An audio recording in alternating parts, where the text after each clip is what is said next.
A London Labour politician praised in the past for his anti-racism work was today accused of being anti-Semitic himself. Mark Wordsworth was suspended by the party last year after challenging the Jewish MP Ruth Smeeth at the launch of a report into anti-Semitism within Labour. At his disciplinary hearing today, she arrived flanked by Labour colleagues there to support her. Our political correspondent Simon Harris has more. Reinstate Mark Wordsworth! To Mark Wordsworth's supporters, the protest was legitimate. Others saw it as intimidation. The demonstration was outside a Labour disciplinary hearing where Wordsworth faces expulsion from the party for alleged anti-Semitism. I'm totally and utterly opposed to anti-Semitism, to all forms of bigotry and hatred, including anti-black racism and Islamophobia. Wordsworth is a veteran anti-racism campaigner. The police force is riddled with racism. A former TV reporter turned activist who was a prominent supporter of the Lawrence family. But 2 years ago, at the launch of a Labour report into anti-Semitism, he challenged the Jewish MP Ruth Smeeth. I saw that the Telegraph handed a copy of a press release to Ruth Smeeth MP, so you can see who's working hand in hand. That confrontation led to Wordsworth being suspended. Today, as Ruth Smeeth arrived at his disciplinary hearing, she was flanked by Labour MPs who felt she needed protecting.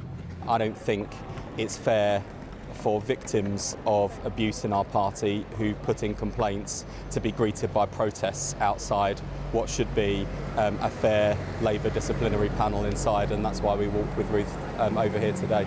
The panel hearing the case against Mark Wordsworth is expected to decide his fate within a few days.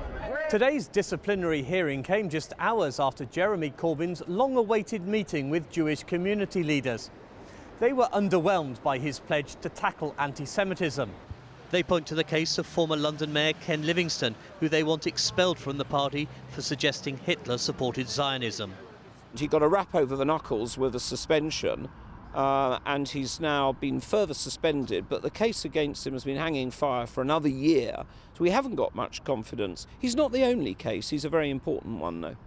Labour says Jeremy Corbyn promised to speed up the Livingstone case with a decision by July. Simon Harris, ITV News, Westminster. Now, President Trump will be coming to London this summer. The Prime Minister confirmed he'll visit the capital on the 13th of July. The President was supposed to make the trip earlier on this year, if you remember, to open the new US Embassy, but those plans were cancelled. Our political correspondent Simon Harris has more details for us and is here with us in the studio. Likely to be quite a controversial trip, Simon. Charlene, this visit was always going to be controversial. One can only assume that the President isn't superstitious because he's coming on Friday the 13th. But there are going to be protests. Make no bones about that. There will be protests, probably very big ones. Even the prospect of a Trump visit was enough to trigger a huge demonstration in Whitehall last January involving thousands of people. And in the last few minutes, Sadiq Khan, the Mayor of London, has issued a statement saying that President Trump will no doubt see that Londoners hold their liberal values of freedom and speech very dear. The Mayor has been an opponent of a state visit for the President, saying it's wrong to roll out the red carpet for him. Sadiq Khan particularly doesn't like the President's backing for the idea of a Muslim travel ban. Well, moving on, continuing with that theme, do we know what kind of form his visit will take then? Well, Downing Street is saying very little about the visit at the moment. It's thought that it was let slip from Washington before Downing Street was ready to announce it, saying only that it's going to involve bilateral talks between the President and the Prime Minister. Well, you'd expect that, wouldn't you? We don't yet know whether it's going to be a full-blown state visit involving a banquet at Buckingham Palace or Windsor Castle, or a so-called working visit, a much more downgraded visit. The President was supposed to make one of those earlier this year to open the US Embassy, the new embassy in Vauxhall, but that was called off. There was speculation at the time that he was fearful of the protests that might take place on the streets of London. But this new visit is now in the diary for Friday the 13th of July, and it's going to be quite a big security headache for the Met. It certainly will do. Thanks very much, Simon. Now, in a week's time, London will be going to the polls for local elections that could change the shape of politics in the capital. Several Tory-run borough councils could turn red for the first time in decades. That's if there's a repeat of the surge in support seen at last year's general election. Labour's #1 target is Kensington and Chelsea. And as our political correspondent Simon Harris reports, campaigning has been unsurprisingly dominated by one issue: Grenfell. For too long, Grenfell Tower has been an all too visible monument, a painful reminder of that terrible night. Today, the charred remains are slowly being hidden from view, but not before voters go to the polls next week. And Labour believes the Conservative Council will pay heavily. It's being punished for having privatised and outsourced everything, which has neither saved money nor has it improved services. And I suppose Grenfell is the ultimate symbol of that. This is a borough where London's richest and poorest are neighbours. Some live on council estates, others are billionaires. The idea of Kensington and Chelsea being anything other than Conservative was once unthinkable. But even before Grenfell, there was a clear sign that the Tories' grip on power here might be slipping.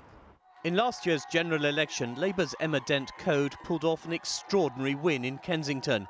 A second Labour coup next week would be equally seismic.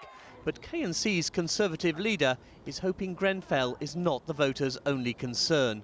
Look at the streets. You've got clean streets, you've got beautiful greenery, you've got no potholes, you've got fabulous schools. Grenfell, even the Secretary of State said the way you've handled it is totally unacceptable.